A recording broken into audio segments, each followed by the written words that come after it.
I'm not one of those people that necessarily cares about representation for representation's sake, but in the context of the story, it was cool to see the Latino family just being a Latino family in business. No kind of DEI, no Raven flags taking over a freeway at the 110 overpass in downtown LA, by the 10 split, nothing like that. Just, hardworking Latino family. And I really like the daughter. I can't remember her name. She's a newcomer to cinema. Jenny Garcia is the name of the character. Adriana Rivas is the name of the That one. actress. So She was she played fantastic. Noemi's daughter. I thought Yeah. she did a great job. I thought that she was a little tough and feisty, typical Latina. She bit a lot, scratched a lot. Yep. Don't ask Mexican Iron Man how he knows how he is an expert in Latinas that bite and scratch a lot. That's a different live stream for After Dark.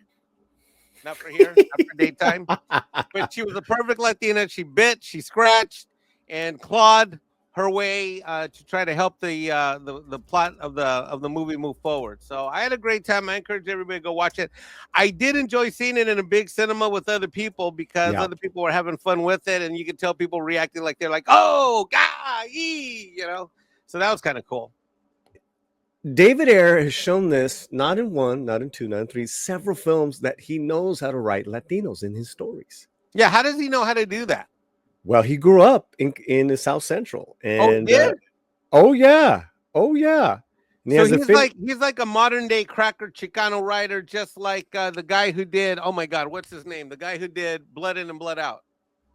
Taylor Hackford. Yeah, who basically absolutely who grew up totally Chicano. Yeah. Right. So David grew up Chicano black in Compton. David Ayer we're talking about, and he speaks Spanish, and I believe he's dated nothing but Latinas. So we love him even more. Wow. So that's how he knows how to write all the parts about the biting, the scratching, and the clawing. Well, or like remember. In regards to Statham's character, who's basically saving money by living in his truck and then going to work, is that everyone feeds him. So the family they give him a plate of chicken tinga, and I was like, oh, I love tinga, because she's like, here's some tinga from grandma. I was like, oh yeah, like they were hitting those things correctly. This was not a Latino family in the books. David and Sly made the choice to change it in the film, in the screenplay. Is this a DEI? Is this race swapping? And why isn't where's the outrage? I mean, I think we kind of already answered it, but I wanted to bring it up because this is clearly an example of when someone does something like this correctly. What are your thoughts? Well, I mean, we got a couple angles to this. One of the angles is that I do agree with you that it's done correctly, but no one knows the book to know that it's race swapped, that the family's race swapped. And I would say that the race of the couple or the ethnic background of the couple is pretty inconsequential. Here is a great example of it's a faithful adaptation from the book, even though there's changes.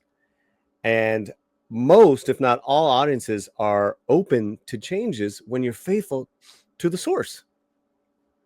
Yeah. There was, then Chuck Dixon even said it, like, oh, yeah, there's this change and that change, but it was faithful to the essence of my book.